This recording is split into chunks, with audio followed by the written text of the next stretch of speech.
Yo, welcome back to another episode of In the Mind of Dame. I don't know why I just did that, but fuck it, Brian. I'm hyped. Let's get it. What is good, everybody? Welcome back to another episode of In the Mind of Dame. It is that boy Dame back to you guys again with another episode. Hey man, 4 weeks in a row, my nigga. 4 weeks in a row. I'm back. I'm better than ever. Day off, so I'm able to get this one out and get it recorded. I usually record at night. Like, I'd be off the late night, whether I just got off work or I've been in the crib cooling. So now I'm like recording in the morning. I got some energy. Ran my errands this morning. I'm going to hit the gym later. So I feel good, man. I feel good. I got a good amount of topics for today. But, man, first off, man, how is everybody doing, man? I hope everybody's week is going well. It's hump day right now when I'm recording this. So y'all going to get this on Thursday. So, hey, 2 more days left, man. Let's push through it, man. What about my week? How did my week go? This past week was Thanksgiving. Thanksgiving was good vibes, good food. Great football, actually, too. That was some really good football. Even the night game, you know what I'm saying? But then the weekend of football was bad. The weekend is football. But we'll get into it. So Thanksgiving was chill. No complaints there. And then Black Friday. Y'all know, man. Y'all know where I work. I don't even got to say it. But y'all know where I work, so y'all know Black Friday, I got destroyed. The whole weekend got destroyed this whole weekend. Man, I came in to work that Friday, bro. Came in, clocked in. I was already beat. I had got up a little early that morning, meditated in the morning, so I'm like, all right, man. Went to Dunkin', got a coffee that I barely finished. Speaking of coffee, bro, I cannot finish a coffee now for some reason. Like, I will get a medium iced coffee. This is my coffee order. I get a medium iced coffee. Caramel, 4 creams, 4 sugars, bro. I got that joint, bro. I got halfway through and I was like, man, fuck this. I'm cool off of that. Boom, threw it away. And, I just had the bacon, egg, and cheese croissant with the hash browns. Went to Dunkin'. So I get to the job, bro. I wasn't in there for about 15 minutes, bro. 15 minutes. Get in that joint. Man, it's just... Yo, take this TV outside. Take this joint outside. So I'm like, all right, bet. All right, I knew what to expect coming in here. Did that. Came inside. While I'm walking, lady come up to me. Hey, my order said it was picked up. I didn't get it. So now I got to go back inside and go find that joint. While I'm walking to try to go find the lady order, some black woman stops me. She's like, hey, this little kid is lost. I'm looking at the little kid. He's Hispanic. So I'm like, oh, shit. So then they looking at him like, yo, you know how to speak English? Bruh spoke no English. So she's like, yeah, like, what do I do? I'm like, I'm not your guy. Like, but I work here. So I'm like, I don't really know what to do, bro. I that's probably one of the first times in a minute at work I've been like completely lost. Cause I'm like, how do I speak to bro? He does not speak English for real. And his parents are lost. So how do I find these niggas? Like, I didn't know what to do. So I just threw it onto management. I was like, hey, buddy's lost. Like, I just stopped. Hey, big dog. Hey, come get him. Like, I don't know what to do. I got something to do. Boom. Same lady, bruh, stops me. So she's just like, I got a question for you. So I'm like, all right, bro, what's up? She like, yeah, so I know y'all got the TVs on sale. Whoop, whoop. Yeah, are they like name brand TVs? I'm like, yo, here we go with the dumb questions. I know she older, so I'm going to cut her some slack. But, bro, the names are on the TVs, my nigga. They say Vizio, Hisense, Samsung. I'm like, yeah, they name brand or whatever. So then she get to the, want to chop it up. But whole time, I'm a nice guy, so I'm going to let her chop it up. But it'd be funny as hell because I'm like, hey, yo, like, I still got a job to do. You know what I'm saying? Like, I was jotting in the middle of something when you stopped me. But I was nice about it. I was cool. So then, boom, Friday, disaster, bro. The complete disaster. So then, next day come around, this Saturday, I'm beat up after Friday. So I'm like, oh, hell, time to do it again. So then, I come into work, schedule, barely anybody on that joint. I'm like, man, I know this finna be some bullshit. I say I worked about 2 hours. Next thing you know, our system goes down. So then I'm like, damn, bro, what we finna do? Like, the system down. We still got to get all these orders from yesterday. People still ordering shit. So then, bro, we ended up falling behind by 2 hours, bro. 2 hours, bro. Nobody could, like, shop these orders or nothing, bro. So then next thing you know, bro, my manager, she just gets up and leaves. She left for the day, bro. So this lady come in. So she like, yeah, I got a TV. I'm like, hey, big dog. Hey, fam, that joint not ready just yet. Like, that joint ain't ready just yet. So then she like, where's your manager? I hate that fucking question. Like, bro, trust me on this. My manager can't solve this problem, bro. There's nothing she can do. Because if she could do something, I probably could do it, bro. I ain't gonna lie, I've been here long enough. I know how the ropes go. So then I'm like, hey, so then they like, it wasn't even me talking to her. It was my coworkers, bro. So they're like, yeah, she just up and left. And she did not come back. She real live dipped, bro. Real live left for the day. We was getting crushed, son. We was getting crushed. So that's how that weekend went. Because it didn't really get much better after that, for real. I mean, it couldn't get worse. So, I mean, I guess it got better. But, I mean, it was like all the way up until Sunday. It was still rough. It was still bad. There were still endless TVs and shit. Like, it was a mess, bro. Like, for some reason, Walmart is a $1 billion company, bro. And it feel like when Black Friday comes around, bro, they just say, fuck it. Like, we'll make money regardless. It don't matter how inefficient it is, how long people going to be waiting, how inconvenienced they are. We just going to have these niggas waiting. And my only critique to that shit be sometimes, bro, is this year the customers weren't as bad, so I ain't going to hold nobody or nothing about it.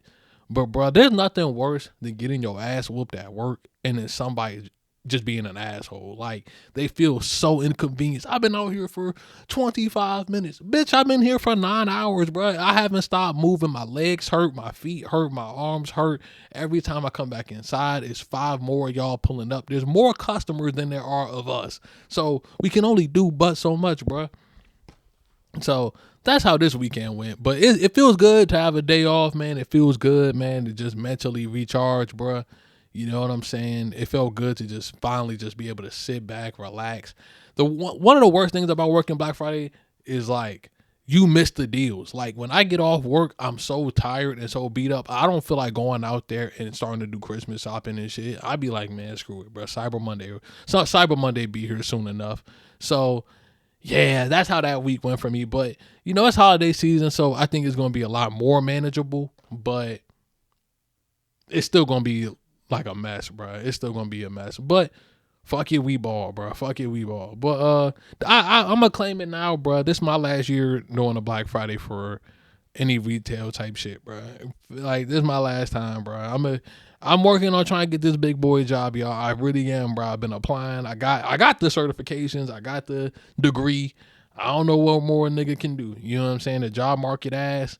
You know what I'm saying? Every job I apply to, we want 5 years of experience for an entry-level position. I ain't never heard no shit like this, but I ain't going to get into it because then I'm going to get mad. I'm in a good mood. So let's go ahead. Let's get started, bro. I got a lot of topics for today, bro. So hopefully this episode ain't too long to where nobody don't want to listen, but we here, bro. I'm going to make it as entertaining as humanly possible, bro. Let's get to the first topic, bro. The first topic of today. So your boy got back on Twitter. Your boy is back on Twitter. I have not been on Twitter it's been a minute, bro. It had been about a couple minutes, bro. I said a couple minutes. It's been a couple months because Twitter is just a shit show. It is a complete shit show. Like Elon has completely ruined the app. It's just a bunch of bots and propaganda. But I said, you know what, bro? I gotta get this pod out here some way, so fuck it. I gotta get back on social media. And also I wanted to talk about some of the stuff that be kind of going on, some of the hot topics in social media and shit. So I'm like, screw it, bro. Twitter's honestly the best place for it. I ain't gonna lie. To like get some good podcast topics from me, bro. If I'm on Twitter long enough, I could come up with a whole episode, bro. So let's start off with one that I was not on Twitter for about 20 minutes and I seen this topic and it's still going on my timeline, bro. So I don't know if you guys heard it, bro, but basically it's about a student from the University of Oklahoma. She had an assignment in which she had to write a response essay to an article about gender norms. So this student writes an essay and basically discussing what does she think about it. And this girl is crazy, yo. So basically, the whole article is basically about, she writes this essay about gender norms, and a lot of her response to the article that she wrote pretty much features a lot of her own religious beliefs. You know, she has said things like, you know, God created man, God created women, and we have these rules that we need to abide by because this is God's word and all of this stuff. You know, she has said something like, you know, people say that it's mean to bully people into gender norms. I think we should be doing that because that is the work of the devil. Just all this wild shit. So the teacher gives her a 0%. The teacher said it didn't use any empirical evidence. It was super offensive. And by the way, if you read the essay, she didn't quote anything. There's no empirical evidence or whatsoever. This is a college level essay that she's supposed to write. She did not cite anything, no theological evidence. She didn't even cite the Bible, bruh. This is literally all off of her personal belief system. So let's take a wild guess, bruh. Let's take a wild guess at what you think the student did. You think she just took the 0? Oh, no. Oh, no, buddy. She goes online and complains that she's being religiously discriminated against. And y'all know Turning Point USA from Charlie Kirk? They get involved. They accuse the instructor of religious discrimination and wants the teacher fired. Now, to kick it off even more, bruh, if it couldn't get any worse, the teacher is transgender. So you already know, bro. They are like, oh, you got us fucked up. You finna fail this white woman and you're a trans and she said all this stuff about gender norms and all this stuff like that. So the University of Oklahoma put the teacher on leave, bro. The student got her paper regraded and the other person who regraded it agreed with it. They said you didn't follow the assignment. You cited no empirical evidence or no theological text. And yeah, this is just poorly written. Like, if y'all read it, bro, it's grammatically poor. It's one of the worst essays I've ever seen. And this is coming from a nigga who went to college and got his degree. Hello, you know what I'm saying? So, for me, there's really not much to think about, bro, because it kind of sparked this debate. And fortunately, at least on my side of Twitter, I was in agreement with most of my feed. Of course, you're going to have some right-wing people who are going to say some dumb shit like, this is why we need to protect our country. She's just speaking her truth. This is the word of God and all this stuff like that. And everybody's just like, yo, like, this is literally like a horrible essay. Like, there's really no way to defend it. So, and then people are, rightfully so, are very disappointed in the University of Oklahoma for putting the teacher on leave, bruh. Like, and I think for me, that's disappointing too, right? Like, they did not uphold the standards of the institution by any means necessary. They cowered down. And I think this is one of another instance in which right-wing people are just some bitches. Like, I gotta be honest, bro. Like, they complain about fucking everything. And they will use these crazy talking points to, like, make a situation be bigger than what it is rather than just being somewhat accountable. I started watching Pablo Torres Finds Out. It's a sports journalism podcast and he's an investigative reporter. And I kind of heard of the name Riley Gaines. And if y'all don't know her, she was a Kentucky swimmer like a couple years ago. And his investigative report was basically, how did she become so big from swimming? Like, post swimming, this girl has just been the face of right wing grifting. She's just been everywhere making a shit ton of money and whatever. So they kind of go through her whole backstory of what happened, like how she used to be and whatever. And basically, I don't know if y'all remember this story or whatever, but there was like a trans swimmer who she competed against. They tied for 5th place. I thought, when I first heard the story, I thought the trans woman, Leah Thomas, I think her name was, is just crushing everybody by like a landslide. She tied in 5th, bruh. She tied in 5th with Leah Thomas. So Leah Thomas, I hope I'm saying the name right, and Riley Gaines tied for 5th. And she went out and was just talking about how this is so unfair. Man should not be competing in sports, misgendering them, and just all this wild shit. And then basically was just like, we should not be allowed to be exposed to male genitalia, and we were taken advantage of, and the NCAA did nothing about it except put us in this uncomfortable position. And then he goes through this whole investigation, and then he talks to the people that was competing, teammates of hers, and they were just like, yo, the trans woman literally was off in her own section of the locker room. She stood to herself. She was nowhere near anybody. But Riley Gaines had made this huge thing about how, like almost feeling like she had got like sexually assaulted or whatever. So she had started this whole campaign around the world about protect women's sports and everything like that. And then here was the kicker on top. When she was trying to claim that the trans woman that she swam against was the one that was causing all this sexual assault and making her uncomfortable, the same head coach that she swam under, that everybody that she swam with said is a piece of shit and all that, and she said, this is my best friend, he's a role model to me, was actually sexually assaulting her teammates, literally. So she made this whole big spectacle in which she took something that was very, very, very, very small. And the thing that works with the grifting is they would say something that is true, but then they would use it from a situation in which it doesn't equate. So like, of course, we all do not want women to be sexually assaulted. Of course not. But the situation that she has made herself the martyr for and the spokesperson for did not equate. I will 100% guarantee it just because I know the play, because they're so predictable. The girl that got a 0 on this assignment for writing a shitty essay in which she didn't use any empirical evidence, it was grammatically horrible and all that shit, she is going to become the new spokesperson for why Christian views need to be respected, and this is why we need to not have trans teachers because they don't respect religious views. Like, it just turns into this big thing, bruh, from something that was so dumb and so small. And that's what they do, bruh. Like, I would never, ever, ever, ever, ever, ever, ever, ever in my life try to debate somebody like that. Like there's no point, bruh. Like, there's no point. They're so far gone and shit. You're not going to convince them that, yo, like, you are making this a way bigger deal than what it is. And it's just hateful, my nigga. And then they claim to be Christian. And I'm telling y'all this, bruh.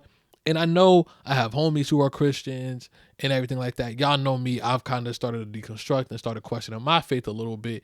But this is the thing that pushes people away from the faith, bro. Like, this is what is the thing that's going to make people not want to be Christian no more. Because look at, this is the people that's representing it, bro. They bully everybody else into conforming to their views and then do the most sinful shit to get everybody to do it and say that they're doing it in the name of the Lord. It's the most disgusting thing I've ever seen in my life. And she's just, this one young woman from Oklahoma is just another example, bro. She's going to be the new face. She's going to get speaking events. She's going to get a shit ton of money. And it doesn't help that she's young, white, she's somewhat attractive. It's going to work, bro. I'm telling you, this girl is going to make a killing, bro. She's going to be rich. I promise you. Like, if anything else, she will be the new face of, this is the person that was so brave. She wrote an essay that said that, men are men, women are women, and we need to continue these roles because God says so. She didn't even cite the Bible, bro. Literally did not. It was wild. It was crazy. And I just thought that story was crazy just because I was on Twitter and I just kept seeing people be like, are we serious right now? But of course, you just have your couple people that be on Twitter. Even her mom is in the comment section of everything. Y'all don't know what y'all are talking about. She did the assignment and all this stuff like that. I'm like, this is crazy. This is nuts. Like, this is legitimately nuts. And fuck University of Oklahoma. That's some bullshit. Like, come on, bro. Niggas work too hard for their degrees for this to kind of be the result.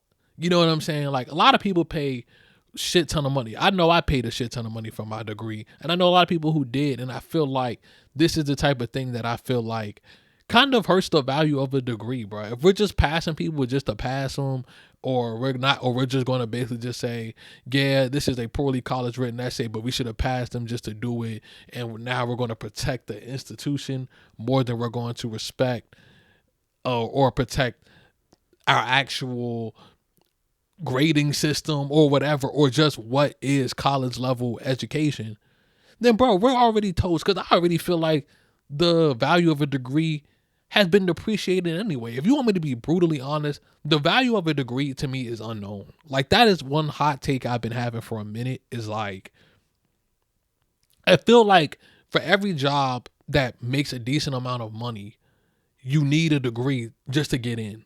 But a degree is nowhere near enough for you to get in. Like, I don't know if that makes sense, but it's like a degree is like a prerequisite, and it's so expensive, and everybody fronts it like you need it, but then you get it and it does not get you a job. It doesn't make you a more eligible candidate, because now everybody is, we need 3 years experience. Brother, I was in college. Where was I going to get 3 years of in-field experience? Like, okay, I could have done an internship, cool, but internships are becoming super competitive. It's not like an internship is just something that you apply to and then you just magically get it. They come in there expecting, yo, you do any side projects? Well, what side projects was I supposed to do while I already had 5 classes worth of homework assignments to do all year? So I was supposed to build my own application to prove that I can do software engineering. Like, it just felt like, to me, what is the point of a degree? I get why we have one, or I get why people seek one, but if it's not really enough for us to get a job, why the fuck is it so expensive? Why is it almost costing $100,000 to get a degree just for me to graduate? And they say, well, that was kind of just one step. We need A, B, C, D, and E, and F, G to get it. Well, then y'all need to make a degree free. You know what I'm saying? Like, at some point, something's got to give, bro.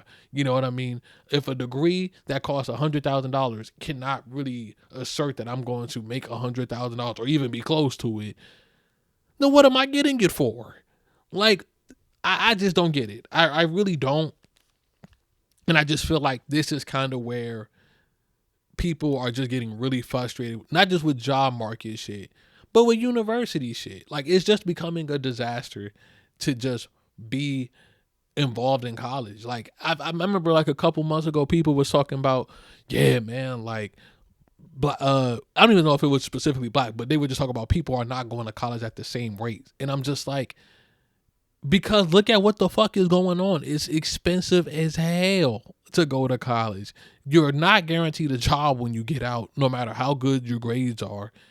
And look at how they're treating shit. You know what I'm saying? Like, I would have been damned, bruh. Good thing I wasn't really there. But if Turning Point USA had went to UMD, that would have legitimately pissed me off. I'm like, bro, keep these people off my campus, bro. You know what I'm saying? I get freedom of speech and all that. Cool. But, like, I'm not finna have some person just sitting at a table talking about why white supremacy is the wave, bro. Like, come on, yo. Like, I pay way too much money to have to walk around campus and see some shit like that.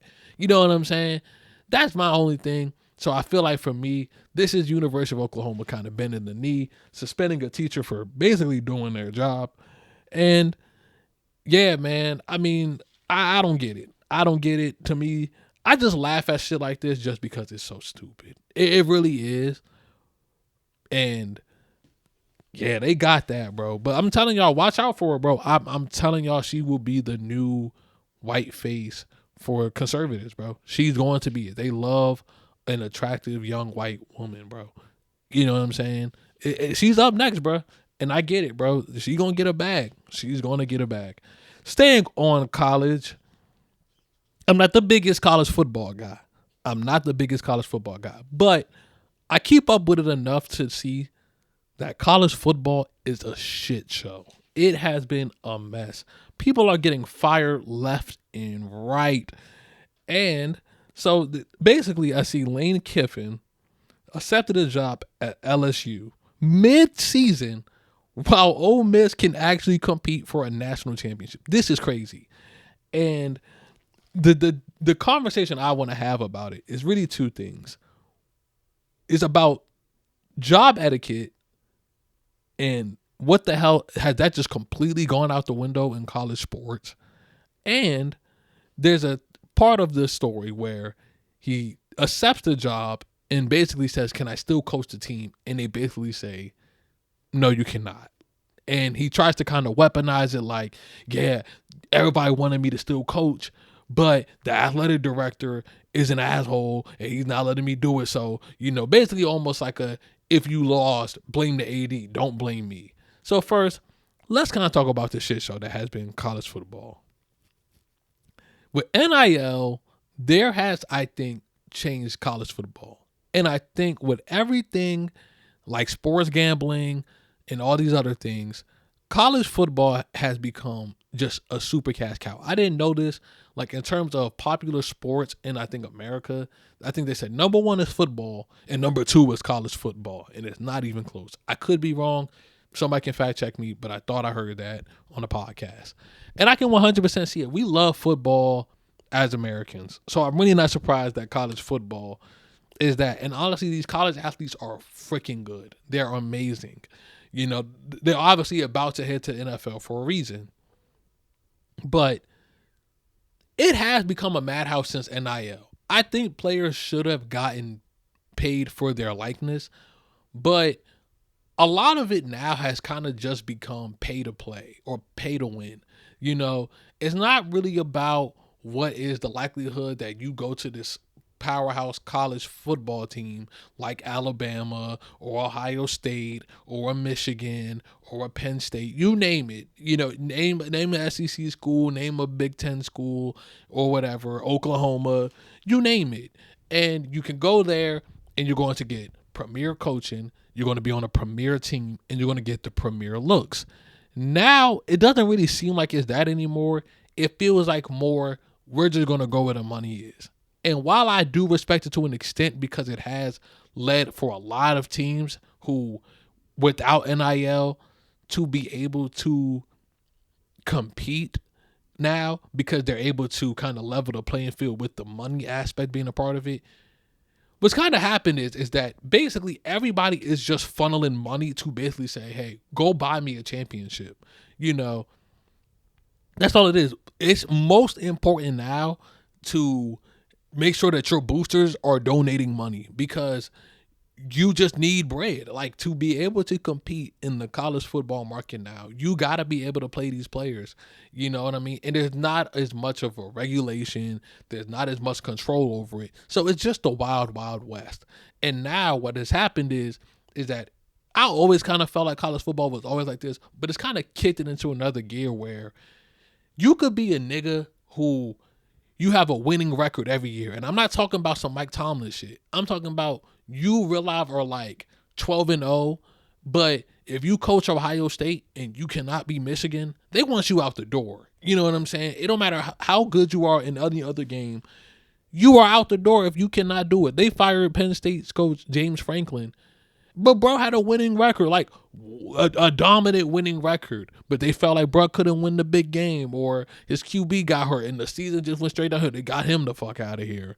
LSU, they fired. Why did they hire Lane Kiffin? Because they fired their head coach. What's even crazier is that these boosters are so, and the school is so desperate for a championship that they are saying, we don't really care what your contract says. If we owe you $50 million still, screw it. We want you out the building. We'll give you the $50 million. Who cares? Just get out. So I think what is going on is with this Lane Kiffin joint, it feels like, well, let me stay on the wild, wild west. It's just become a madhouse. Nobody's job is safe year to year. I feel like everybody's contract is a year-to-year basis. You could win the championship next year, and if you don't win it the year after that, or your team falls off a cliff, you are gone, buddy. You are gone. Recruiting has always been huge in college football, but it's another level, and you gotta be able to pay these guys because it's not the same no more. They do not care. The players are not worried about, well, I could go to Alabama. The head coaches in the NFL love Alabama talent. You're going to be like, no, well, Alabama's saying $5 million. But Florida's saying $8.5 million. Where you going? You going to Florida, boy? You know what I'm saying? So it's just wild. So this Lane Kiffin situation with him leaving Ole Miss mid-season, It's nuts to quit on your team mid-season just to take a better job. And for me to speak on it, I'm a UMD fan, football and basketball, unfortunately. But basketball, the same thing happened to Maryland last year. Kevin Willard had damn near took a job while coaching us in the Sweet 16, and it killed all vibes for Ole Miss, for the team. It killed all vibes, and it ruined his reputation out the door. And the same thing is happening to Lane Kiffin. And honestly, my thought on it is good. It should. I don't think that in college should do a better job at how they handle, hiring head coaches and the transfer portal and getting recruits. It should be a lot more regulation in how hiring new coaches works. But if I'm Ole Miss and you leave the team, you can go. You can go. No, you cannot keep coaching here. You want that job so bad, there's the door. See you on the way out. And for some people, they think, man, that's just selfish, man. Like, why wouldn't they allow that to happen? Bro, you don't work here anymore. Like, you quite literally don't work here anymore. Like, you can't have your cake and eat it too. You can't be like, all right, y'all, I'm out the door, peace. But I'm going to see how far we can go. Because nobody's ever going to believe you're fully invested into the process of trying to win a championship. You're just not. We all know that you're not going to be. You're 1 foot in, 1 foot out, and then you're going to a rival school on top of it. Yeah, kick rocks, buddy. And it's funny because he's kind of saying that like, well, the AD's being wild because the players wanted me to stay and play. I done seen at least 3 tweets from Ole Miss players that is like, yeah, bro, we did not say that. That was not the energy in the room when you said that. That was not how you said it when you were leaving. That is not how we acted when you left. Like, please, coach, stay with us. At least ride the season out. They love their new guy. And honestly, y'all, Maryland some shit. So I'm not really rooting for them. I want Ole Miss to win. I want them to win this title so bad because that's bullshit. Like, I don't understand. I get it. Maybe LSU is a more prestigious job than Ole Miss. I don't understand being loved somewhere, having success somewhere, and then kind of just being like, well, this is really the better job. Is it really, though? The grass isn't always greener. And I think a lot of coaches have to really recognize that y'all be taking these prestigious jobs, and I get it. Some instances, I get it. Sometimes you coach, like when Dion left Jackson State to do Colorado, I got it. I understood it for some way. You're probably going to get a little bit more money, and it's a step up from what you were already doing. If you're Ole Miss head coach, you're already in the SEC. Your team's had the chance to compete for a national title. I know LSU is probably more known by name value than Ole Miss, but is it really a better job when you're killing it and people love you? I would rather be somewhere where I'm wanted and build my own legacy there rather than having to go somewhere where you're already like kind of competing against other shit. I just don't get it. And honestly, they already said bro already had a reputation of leaving these places and just doing cruddy shit. So I'm not really surprised at it anymore. The job etiquette in college football and just college in general is really bad. There's a level of entitlement of like, get out of here if you are not giving results. And to an extent, I understand it, but it's gotten so bad that because people feel like we paid to win, we need talent, we need head coaching, and if we're giving millions and millions of dollars to this program and you are not producing instantly, you're out the door, and it with pretty much no time to build. And it feels like it's very, very intense. A head coaching job, period, is one that I don't envy, but especially in college sports right now, it is not a job I envy. It sounds horrible, and it sounds like you're just looking over your shoulder the whole time while you're doing it. Sounds wild. All right. Whew, enough about college, because really screw college, to be honest. It's a scam. It's like, nah. But next topic, man. Let's get into this stuff. So I love NBA, as y'all know. And I really don't talk about enough about the analytics of NBA this year. I haven't been, but maybe I might ask for some topics on it on Instagram or something. But I've been seeing some crazy stuff. So a couple nights ago, I think maybe a little under a week or a week ago, Zach LaVine got a fan kicked out of the game for telling him to play defense. Then a couple nights later, Josh Giddey is going up against the Charlotte Hornets, And a fan, if I'm not mistaken, probably used some language referring to his situation with the young woman and probably said that he was a PDF file. And he got the fan removed from the game as well. And it kind of sparked an interesting thing where I'm like, man, NBA players are getting these fans out of here real quick. You know what I'm saying? And it leads me to think, where should the line be drawn?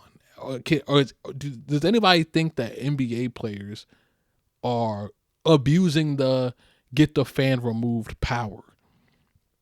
And the opinion I have on it is this: they should be able to, but there has to be some level of legitimacy there to where it's like I can 100% see why y'all want to get fans removed from the game. I think it has to be like the Josh Giddey one. I 100% understand. I 100% understand the Josh Giddey one.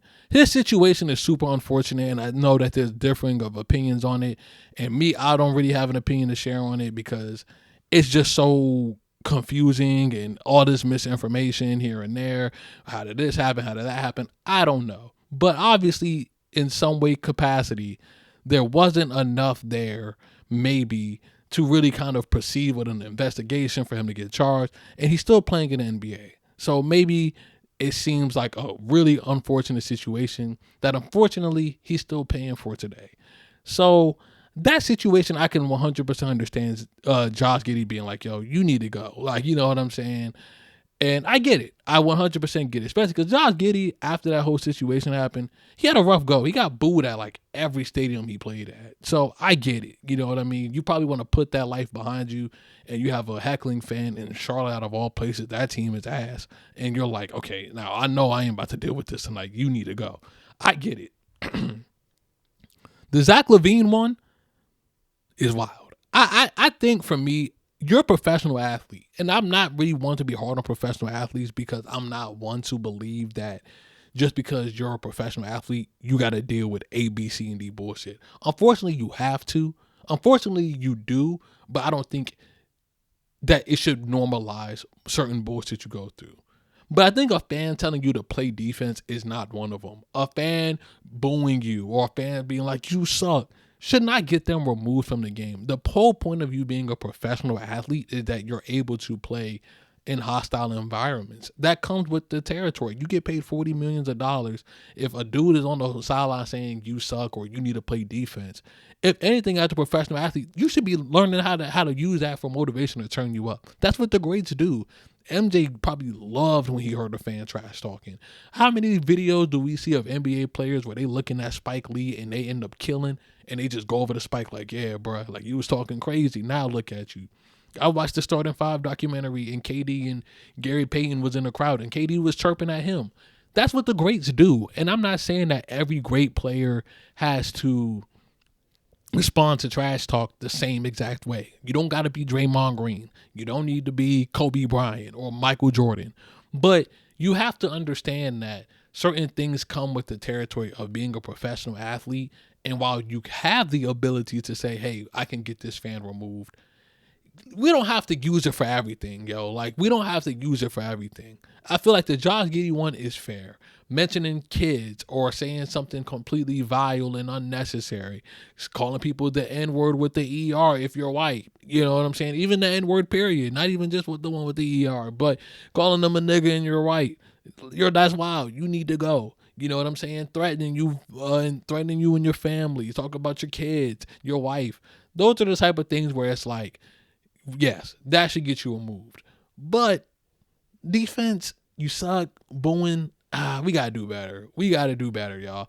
And also a message to fans, I love sports too, but I also recognize that these are also human beings and that we are hypercritical of them. And I think it is a bit much to criticize celebrities the way that we do because they're in the public light. And I think, there's always a difference between critiquing art or skill and critiquing them as human beings and their appearance and stuff like that. It's just a really weird thing to do. And then what happens is, and I always say this all the time, what happens is Then when this person comes out and says, I'm depressed, or they're going through these mental health issues, there's this wave of sympathy that comes through that could have easily been prevented. And the main people that have all this level of sympathy is the one that's kicking their back in. That's why I don't ever really try to speak on celebrities and appearance and all that stuff like that. I try to stick strictly on the craft of what you do. I don't like if I don't like your music, that's completely different than being like, man, oh, man, look like she gaining some weight. Like, come on, man, that's fucked up. You know what I'm saying? They did it with Chadwick Boseman. They talked about, man, bro getting skinny. What's going on with him? And then they found out he was sick and he passed away. And then everybody was like, R.I.P. And then everybody had to keep saying, this is why y'all shouldn't have said nothing, because y'all don't know what silent battles these people are facing. And for me, as somebody that don't do that, it kind of gets annoying, because it's like, that's just human decency. Like, that's literally just human decency. We shouldn't talk about people in specific ways, and then we do, and then it actually ends up affecting these people, and now everybody wants to take a righteous moral high ground. No, leave them alone. Talk about the craft. If you don't like the album, talk about the album. If you don't like who they are, if you don't like their music as because they're just not a good artist to you, talk about them as an artist. But you don't got to talk about all the other stuff about them unless there's a deeper conversation about it. Summer Walker, y'all know me. I didn't try to mention too much about her and how she is as a person. And maybe if I circled in on her situation, but I wouldn't go on and start criticizing her physical features and all that stuff like that or whatever. I just try to stick on the art, and then I'll maybe critique her decision making or her actions. But that's different than, I think, critiquing physical appearance or people's families or their kids. And then we kind of be like, well, it comes with the job, they should deal with it. No, they're a human being. Yes, they make a bunch of money and they make a plethora of money and have a plethora of fame. That is great, but that also shouldn't mean that, okay, well, that just means that we're allowed to send hate comments. No, come on, man. So Zach LaVine, I ain't gonna lie, brother, that's weak. I ain't gonna lie. Josh Giddey, I understand, bro. I would have got the fan removed too, bro, because I know you want to put that situation behind you. I would too. All right. Woo. I'm kind of flying through these topics. All right, bet. Let's get to the next one. So I actually read a book. I kind of told myself, let me start off by why I started reading books. I wanted to give my brain other things to provide happiness. I'll be transparent for a second.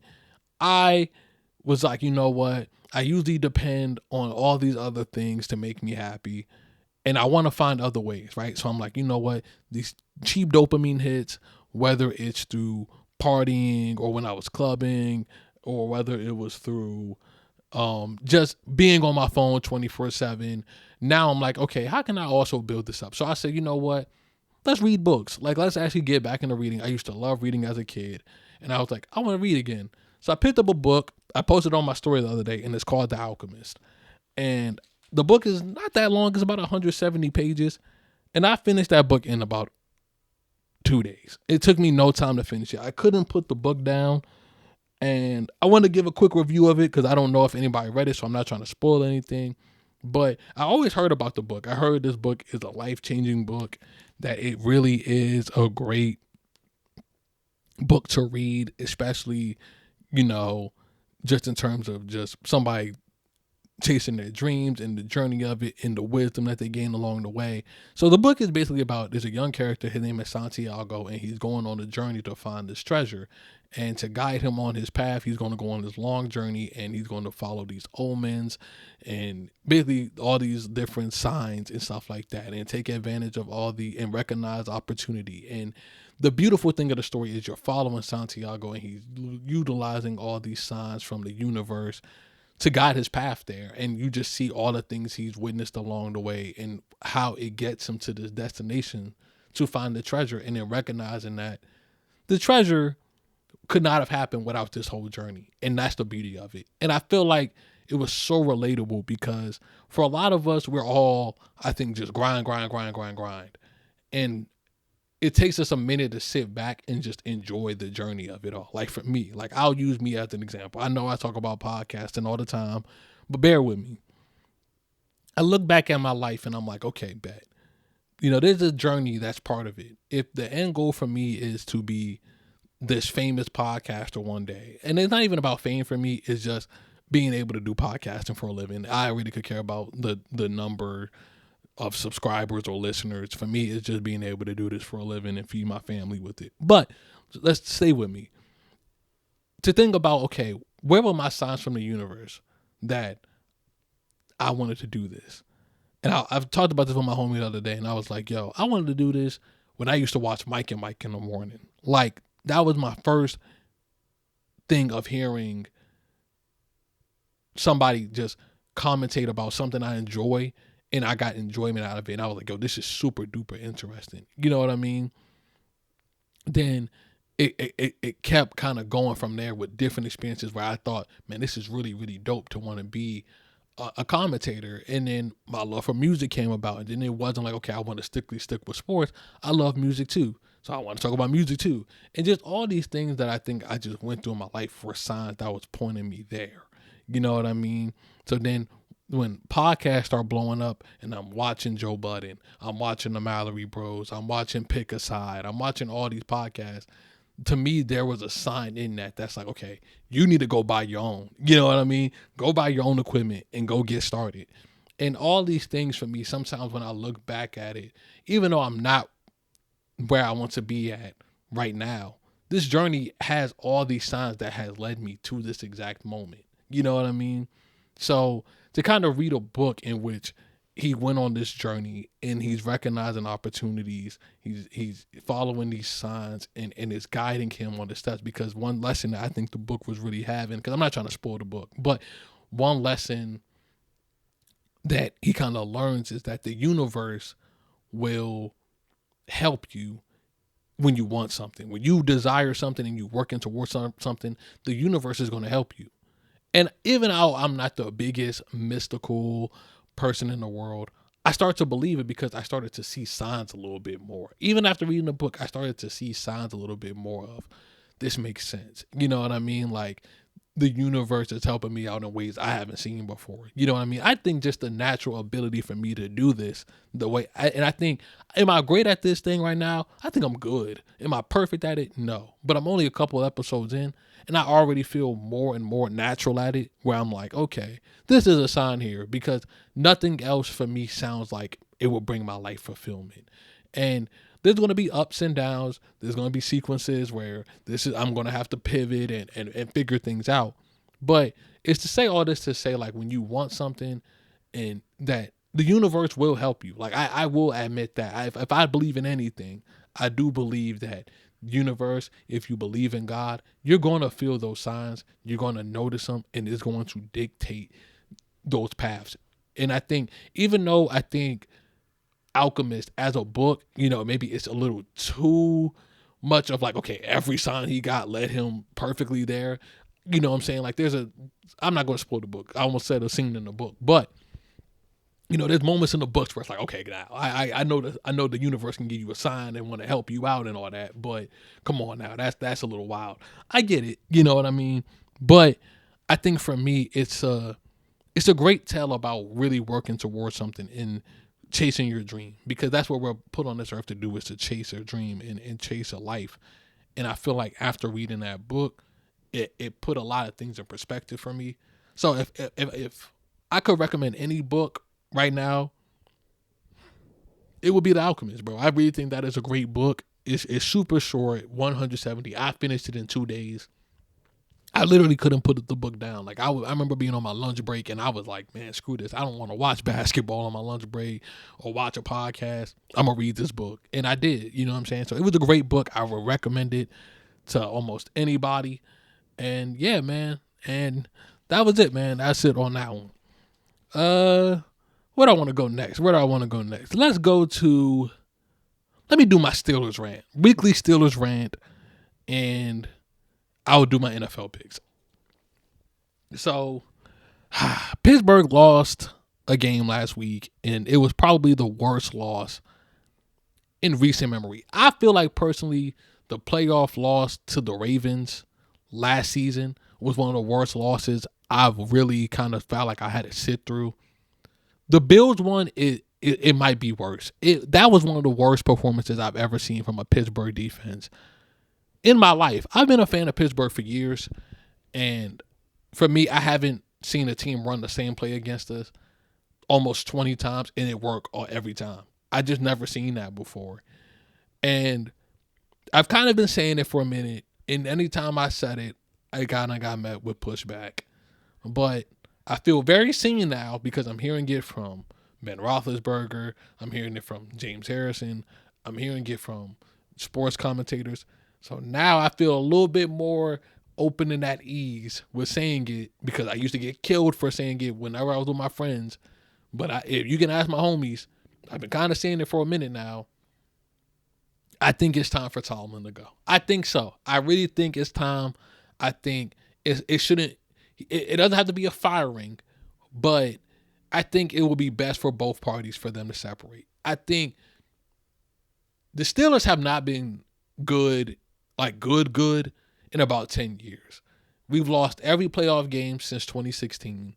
We've lost them by double digits, damn near. We never led. And I always been kind of saying this is just like, I know a lot of people with envy being, I guess, in the Steelers situation where you're a team that always goes 500 and you make the playoffs.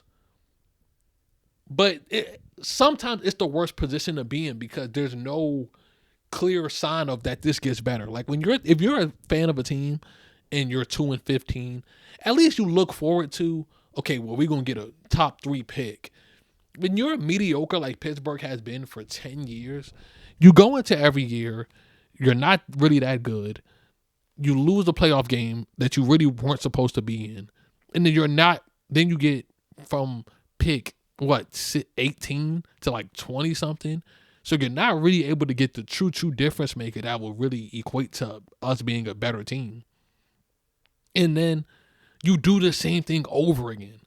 And while I think Tomlin is a great head coach, and hey, if he was not to be Pittsburgh's coach anymore, he would have another job by the next day. I'm not arguing that. I think he's a great coach, great motivator, great defensive mind, all of those things. I just think for him, I think he's capped out in Pittsburgh. I really do think that. I think Pittsburgh needs a new leader. They need a younger face in there that has more of an offensive mind. Pittsburgh has been great at defense for most of my life, but this to me what I'm saying is like, for us, this was supposed to be the quote unquote all in year. I think anybody with a brain would have said, if this is all in, y'all are not winning anything. We traded George Pickens away for absolutely nothing. We signed DK to all this money for me and him to almost have the same amount of yards on the season. And we have the highest paid defense in the league. And it's one of the worst ones in the league, like I said last week.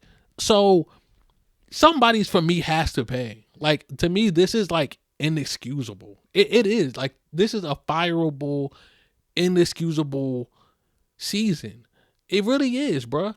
We need a QB in there that he don't got to be top 3. He don't got to be top 5.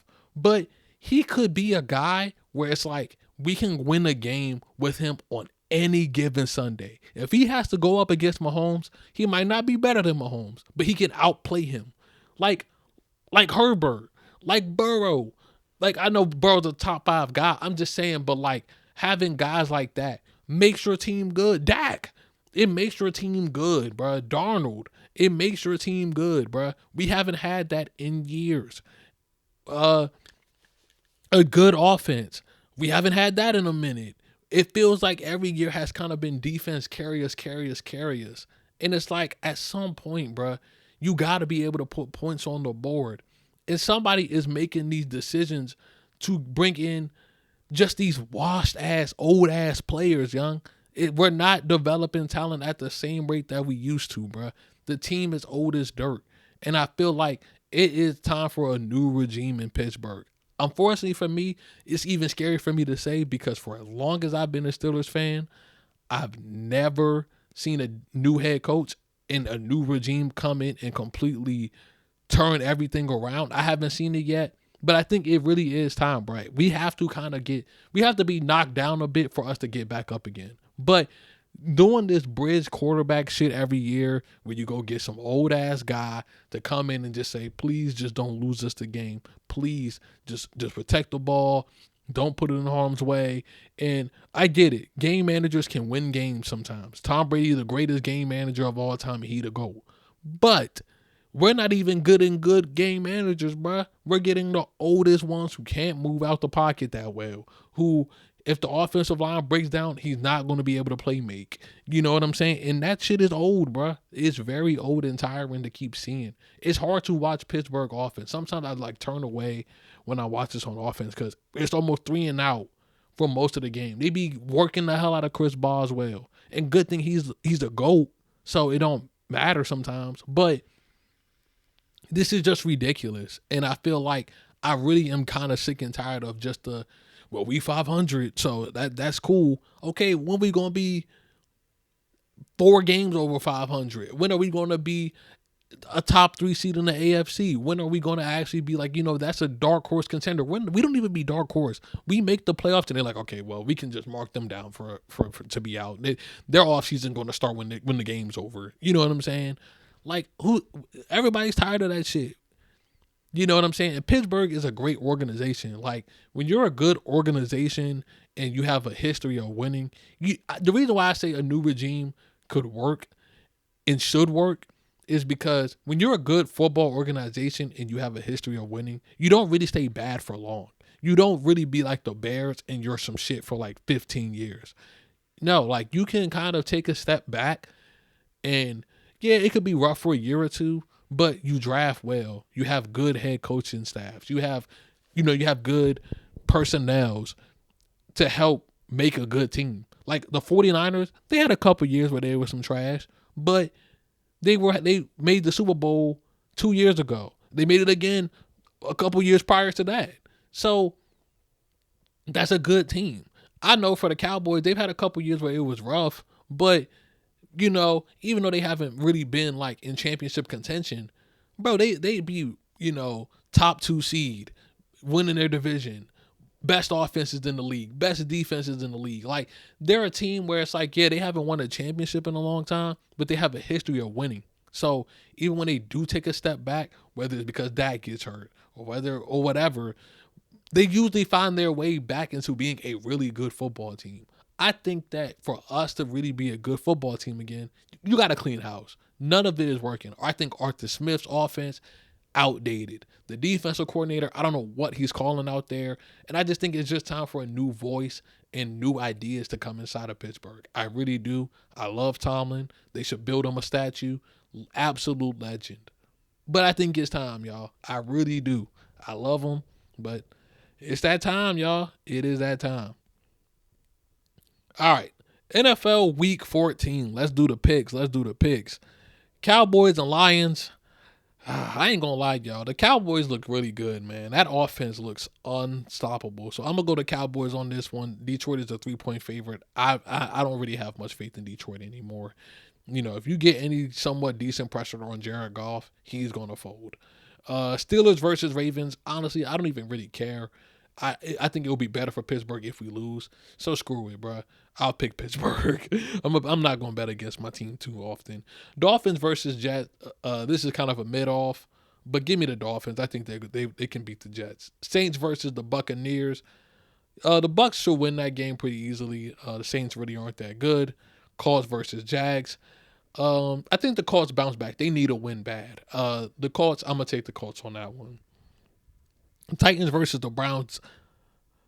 Cam Ward versus Shador is going to be interesting. I'm going to go the Browns just because Shador has a better defense than the Titans do.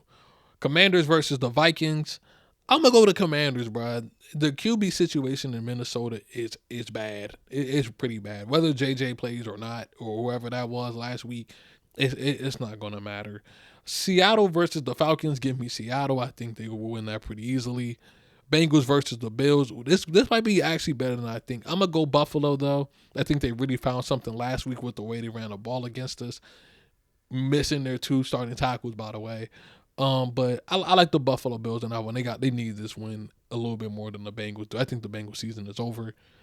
Broncos versus the Raiders. The Broncos should win that game pretty easily. Bears versus the Packers. This is going to be a good game. And something tells me I'm going to be a contrarian here. I'm going to go to Bears. I don't really believe in them that much, but I'll be different this week. Rams versus the Cardinals. Give me the Rams. That was a tough loss they took last week to the Panthers. That's wild. Texans versus the Chiefs. I said the same thing last week, bruh, when I was like, man, I ain't betting against Mahomes in a must win, and then he lost. So I'm going to make the same mistake again. I'm betting on the Chiefs to win. And on Monday Night Football, Eagles versus the Chargers. I'm going to be honest. I'm picking the Chargers. I've lost all faith in the Eagles. They are one of the most talented teams on paper, but for some reason is the most dysfunctional team I've ever seen. It just looks like a dumpster fire out there in Philly. And honestly, I've lost faith. I think the Chargers can beat them, and I think they will beat them.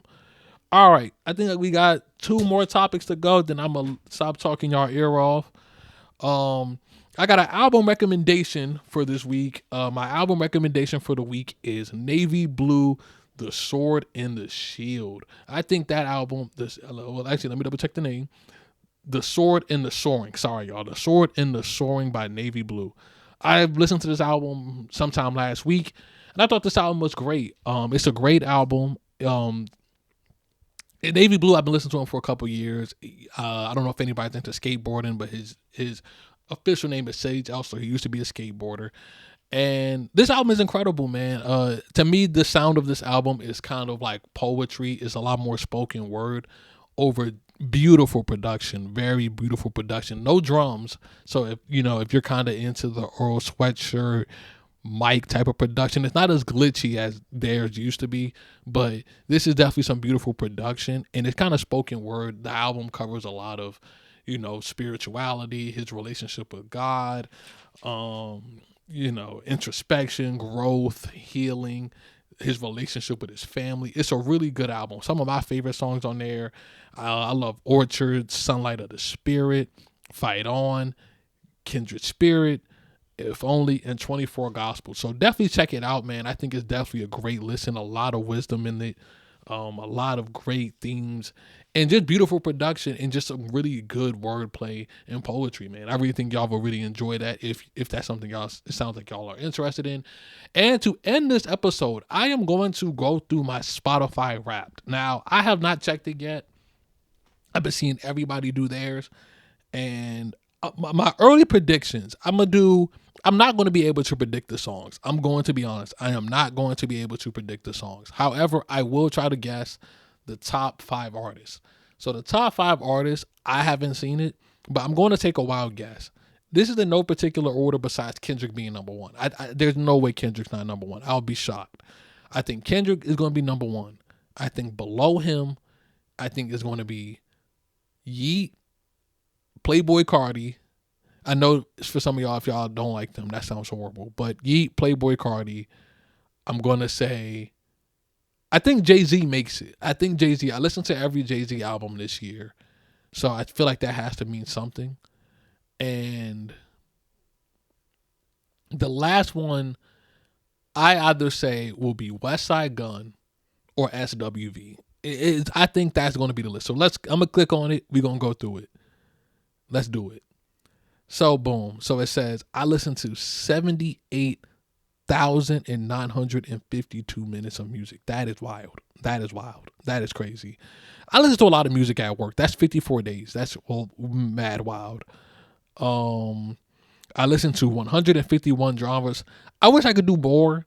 I could definitely do more in terms of the genres, but that's cool. My top genres: West Coast hip hop. That's probably because of Kendrick. Cloud rap. I really don't know what's considered cloud rap. Soul, pop, and hip hop. I don't know what pop I listen to. The only thing I can listen to that I think can classify as pop, and I really don't even know if it does, is like maybe when I was listening to the Weeknd album a lot. But I'll take it. That's cool. All right. My listening age is 49. Jesus. Since you were into music from the early 90s, you got decades of good taste. I'm telling y'all, it's probably from the SWV and the Jay-Z I listen to. Definitely those. And plus, I listen to a lot of throwbacks. Y'all know I have my YouTube channel where I was reacting to music. So, the Wu-Tang, I think I reacted to the Wu-Tang 36 Chambers. So not really surprised. And, I listened to like some early Brandy albums. So yeah, I'm not really surprised. But 49 is crazy. 49 is wild. I listened to 5,137 songs this year. But can I guess number one? If I had to guess number one, bruh, I'm going to say The Heart Part 6. I would be shocked if it's not that one. So it's telling me multiple choice between Gamma, Need the Love, Earl Sweatshirt, Luther, Kendrick Lamar, and SZA, Well Done by Earl Sweatshirt, Squabble Up, or Heart Part 6. I'm going to go Heart Part 6. And that is not the answer. The answer is Gamma, Need the Love by Earl Sweatshirt. I listened to the song 125 times. That song is incredible. I ain't gonna lie. That song is incredible. I'm not really surprised by it, but goddamn, that is a lot. But it's only like 2 minutes, and I remember replaying it a good amount of times. 125 seems light, by the way. I feel like I listened to that way more. So my top songs: number one, Gamma. Number two, Well Done by Earl Sweatshirt. That was a great song too. Number three is Luther. Number four is Squabble Up. Number five is The Heart Part 6. I think out of all of those, though, I will say The Heart Part 6 is my favorite. Like, out of all of them, that's my favorite song. I listened to 197 albums this year. What is the top album? My top album, GNX by Kendrick Lamar. Not surprised. Listened to it for 3,182 minutes. God damn. That's a lot. So, boom. My top albums of the year. Number one, GNX. Number two, Music by Playboi Carti. Number three is Live, Laugh, Love, Earl Sweatshirt. Number four is Good Kid, Mad City, Kendrick Lamar. And number five is To Pimp a Butterfly, Kendrick Lamar. None of this is really surprising to me, by the way. None of this is surprising. And damn, I streamed 14,081 minutes of podcasts. My top podcast was Joe Budden.